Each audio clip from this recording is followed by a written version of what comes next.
Oluvannyuma lwa olunaku lw'eggulo okuvaayo n'embeera nga mbategeeza amawulire ku bulamu bwa mwana muwala Patricia owa Ghetto Kids.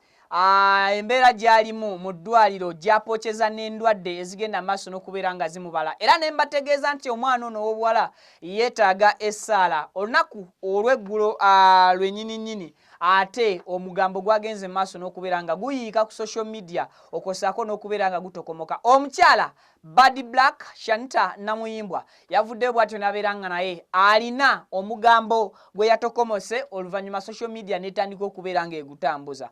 Mugambo kyogwo bampita Vicky, of course nsinzidde ku mukutu Vicky exclusive yonna gy'osinzidde okubeera nga otulaba n'okutuwuliriza kyamaanyi ky'okolera ne nkugamba nti yongera okwekuumira mu kumanya n'okutegeera ng'osubscribinga ku channel okusobola okufuna updates buli kanyomero k'eggwanga ate Uganda. Nkoze ne Joel ku kamera, of course Skin Mama Beauty World akola ku nsusumu abakyala abandyagadde okubeera nga mweweesa ekitiibwa mu ndabika zammwe. Oyagala kusigala mu nakyokalayo ey'obuddugavu bwo ajja kubeera nga ate akutaasiza ddala mu kubeera nga kolako. So nga naawe ayagala okubeera nga osigala ku bwa brown bwo ekyakimalanga sijja kwerabira kujjukiza gwe ayagala kubeera nga naawe oyagala kukwata mu kizigo ntegeeza kweyerusaamu ku level yonna gy'oyagala neeyeyerusaako nooko n'ebitundu bye tulaba ne bye tutalaba. Still Skin Mama asangibwa ku Namirembe Road opposite Link Bus, enamba ku WhatsApp kweziri ate era osobola n'omukubirako direct ne mwogerezeganya.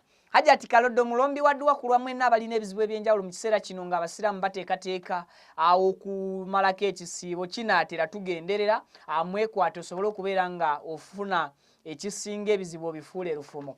Kakati munange olunaku olw'eggulo nze omu ku ba YouTubers abavudde n'embeera nga mbategeeza ku nsonga z'obulwadde oba ku mawulire agabadde agatali mawoomu nga mbagamba nti omwana ow'obuwala Patricia mulwadde era nga Patricia ne mukunyonyolako details zonna yani ate amutegedde n'osobola omutegera. I think bw'oba tewalabye video eyo osobola ogenda mu previous videos zaffe n'osobola okubeera nga ate omanya Patricia yani. Kakati omwana oyo Patricia okuva mu Ghetto Kids nakutegeezeza nti mulwadde. Wakati kati nga mulwadde ali ku ndiri amazeeyo k'ennaku 2 we nakoledde stories olunaku olwaliro bw'aba tannasiibulwa abeera awezezzaayo ennaku 3 nambirira. Kakati Patricia oyo Shanita Namuyimbwa oba omukyala amanyiddwa nga Bad Black yavuddeyo n'abeera ng'awandiika obubaka buno mu luzungu bwe njagala ngende maaso n'okubeera nga ate nkuinterpretingiramu. Omukyala Bad Black ng'ayita ku official Facebook page ye eya I am Bad Black yawandiise ng'agamba nti abortion is not for everyone dear daughter, but inshallah you gonna be fine, don't worry, much love from mom. Anateekako ekifaananyi ekya Patricia ekimu ku ekyo kinnagenze maaso n'okubeera nga publishing olunaku lw'eggulo.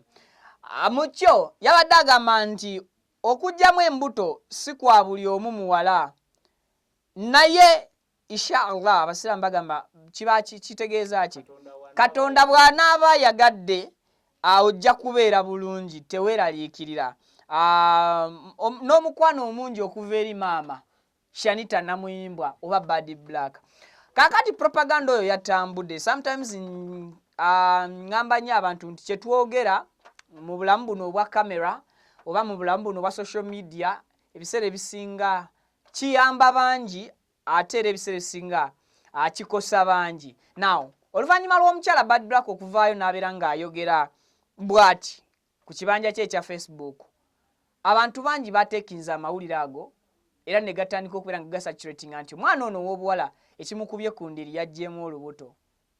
Not until bwe nagenze ku Facebook page y'omuntu omu ne nkiraba ng'ate baleese ebifaananyi bya omwana ow'obulenzi gwe bayita Sibitufu oyo waggayo oyo abasinga mumumanyi ku TikTok azannya nnyo nga alinga dduka akikinala bw'ati n'obuviiri n'akataayi azannya ne mama nakanjako nakaiji azannya ne Jose Chakala.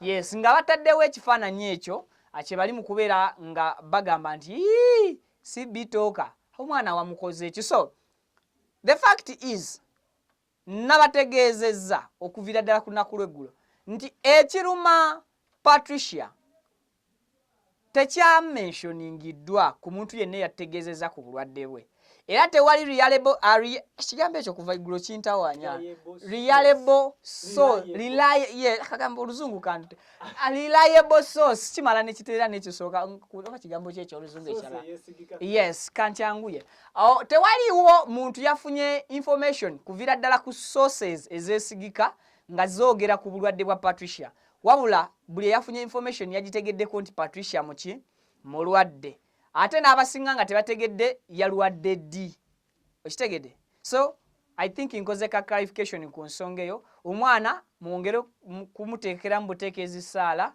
asobole okubeera nga recoveringera ddala ate oba oli awadde yaweereze eggwanga mu kisaawe kino kya entertainment then ababadde bakyayongera okuspreadinga amawulire yajjemu Olubuto mbasaba mbuwombeefu oli akyali mwana muto mumuleke temukonoonera biseera bya maaso kanyabo ate ekyo nakyo kiggweeraawo mumuteeke buteesi musaala awone bwe muliba mwagala okumanya ekyali kimulwaziza ng'omuntu yenna nga naawe bw'olwala nga nange bwendwala abwotafuna avunaanyizibwa kukubuuza bulwadde bubadde bukuluma so Patricia kasitaawona temugenda ate kubuuza oba tuli bannamawulire oba tetulimbwa ate wali olwadde ki I think ensonga eyo ngimaze bulungi